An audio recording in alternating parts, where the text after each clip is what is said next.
Hello, जय हिंद। तो देखिए हम लोग का जो पीवाईक्यू सीरीज़ था उसको आज कंटिन्यू रखेंगे और आज का जो सवाल है उसको देख लेते हैं कि आज में सवाल में क्या पूछा गया था। ये जो सवाल है 2024 का जीएस पेपर 1 यूपीएससी का सवाल है, ठीक है। सवाल को एक बार मैं पढ़ देता हूँ। सवाल पूछा गया है कि जनसांख्यिकीय शीत क्या है? चाहे जनसांख्यिकीय शीत की अवधारणा क्या है, ठीक है। इसको इंग्लिश में कहा जाता है डेमोग्राफिक वेक्टर, ठीक है। और आगे बताया गया है कि क्या यह दुनिया ऐसी स्थिति की ओर अग्रसर है? विस्तार से बताइए। सवाल ये पूछा गया है। सवाल नंबर जो है ये 7 है, जीएस पेपर 1 2024 का। आप लोग जा करके मिला लीजिएगा। और मेरा देखिए, मेरा यहाँ बताने का, यहाँ मौजूद होने का कॉन्सेप्ट ये है कि मैं आपको इस प्रकार से समझा दूंगा कि आपको कोई पीवाईक्यू कहीं से प्रैक्टिस करने का जरूरत नहीं पड़ेगा। आप यहाँ पर सिंपल सा, अगर आप 30% भी सिलेबस आपका कंप्लीट है तो भी आप आज से ही आंसर राइटिंग कर सकते हैं, ठीक है। और ये आंसर राइटिंग यूपीएससी जो पीवाईक्यू से पूछा है वो मैं बता रहा हूँ, ना कि मैं आपको सिर्फ जो मॉडल क्वेश्चन होता है वो बता रहा हूँ। ये यूपीएससी का ही पीवाईक्यू है, ठीक है। मैं आपको इसको आसान शब्दों में समझाऊंगा। तो यहाँ पर जो पूछा गया है कि जनसंख्या जनसंख्या शीत क्या है, इसकी अवधारणा क्या है, ठीक है। तो इसको देख लीजिए कि समझिए पहले कि जनसंख्या शीत है क्या ये, ठीक है। तो आप इसको ऐसे समझ सकते हैं कि जब किसी देश या दुनिया में जन्म दर जो होता है वो बहुत कम हो जाती है। जब किसी देश दुनिया में जो जो जन्म दर होता है वो बहुत कम हो जाती है, तब क्या होता है कि आबादी को बनाए रखने के लिए पर्याप्त बच्चे पैदा नहीं होते, ठीक है।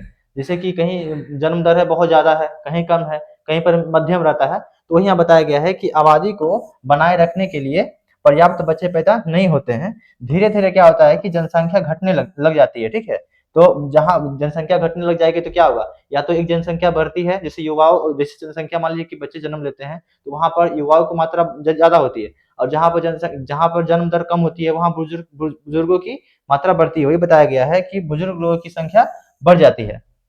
आप इसको यही बता सकते हैं कि जनसंख्या शीत इसी प्रकार की घटना होती है।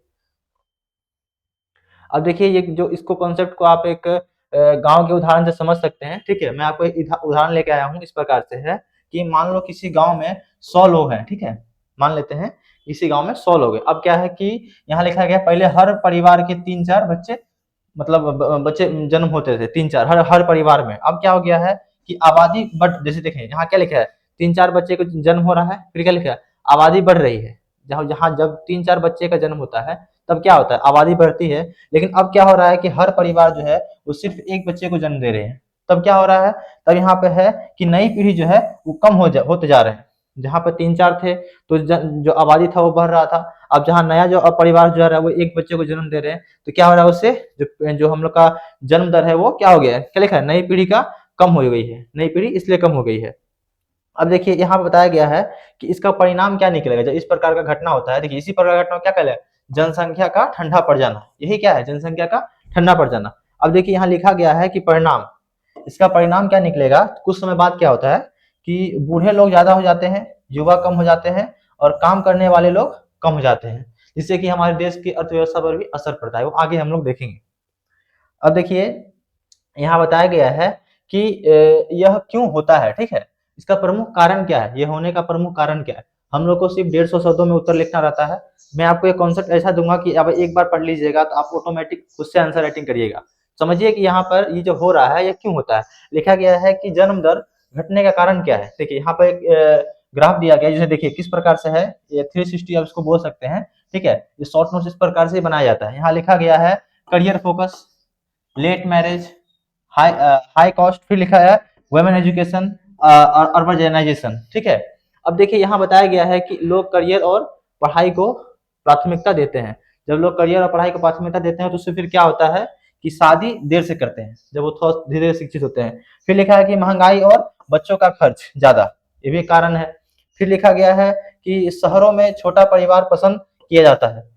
आप आजकल शहर में देखिएगा, गांव में पहले देखिएगा कि एक परिवार में 3-4 बच्चे होते थे, लेकिन आजकल शहर में देखिएगा 1-2 बच्चे ही होते हैं। वही यहाँ बताया गया। फिर लिखा है महिलाओं की शिक्षा और नौकरी में बढ़ना। जब महिलाएं थोड़ी शिक्षित होती है, जब नौकरी में बढ़ती है, तो इस प्रकार का घटना देखने को बहुत ज्यादा मिलता है। ये भी क्या है, जन्म दर की घटने का एक कारण है।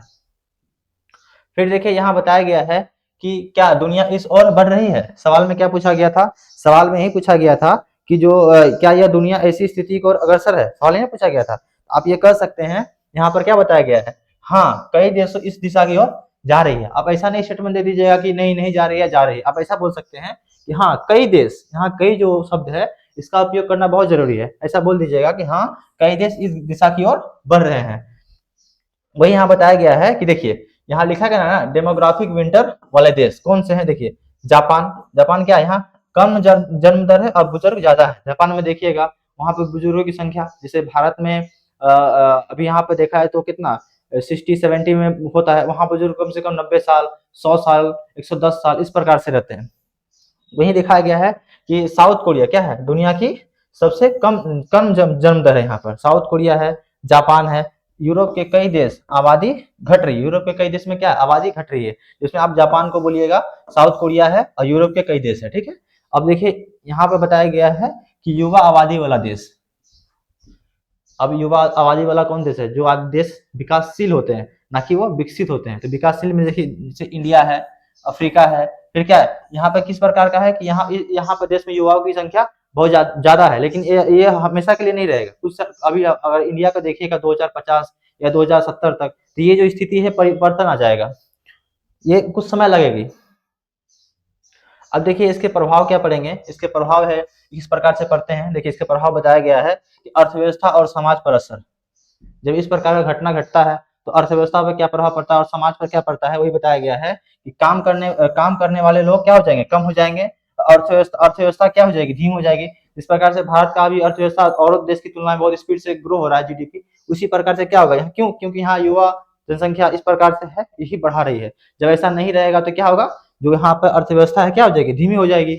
वही यहाँ बताया गया। फिर लिखा है बुजुर्गों की देखभाल और बोझ बढ़ता रहता है। यहाँ देखिए आप इस इमेज से समझ सकते हैं क्या लिखा है, काम करने वाले कम और यहाँ बुजुर्ग का बोझ जो है सरकारी खर्च क्या है, ज्यादा हो रहा है। अब इस इमेज से देख सकते हैं। अब देखिए इसका लास्ट में आप निष्कर्ष दे दीजिएगा। निष्कर्ष में आप इस प्रकार से लिखेगा कि दुनिया पूरी तरह जनसंख्या शीत में नहीं गई, ठीक है, जनसंख्या शीत में क्या है, नहीं गई है। लेकिन क्या है, लेकिन कई विकसित देश हैं इस समस्या का सामना कर रहे हैं, ठीक है, इस समस्या का सामना कई देश जो है वो कर रहे हैं। इसलिए यहाँ पे और भी दे सकते हैं कि भविष्य में अगर जन्म दर ऐसे ही घटती रही तो क्या हो जाएगा, यह एक वैश्विक चुनौती बन जाएगी। वैश्विक चुनौती मतलब यहाँ लिखा है ना ग्लोबल चैलेंज, यहाँ ग्लोबल चैलेंज ये क्या है, वैश्विक चुनौती है, बन सकती है। ये भविष्य के लिए बात बताया गया है। तो ये हमारा जो आज का टॉपिक था, ठीक है, पीवाईक्यू सीरीज, इसको कंप्लीट कर दिया हूँ। नेक्स्ट वाले वीडियो में मैं इसके जो बचे हुए क्वेश्चन है उसको कंप्लीट कराऊंगा। तब तक आप इसको आंसर राइटिंग अच्छे से प्रैक्टिस कीजिए, एक दो बार देख लीजिए वीडियो को, फिर खुद से लिखने का ट्राई कीजिए। आप फर्स्ट डे से ही आंसर राइटिंग करिएगा, ठीक है। तो नेक्स्ट वीडियो में नेक्स्ट क्वेश्चन के साथ मिलते हैं।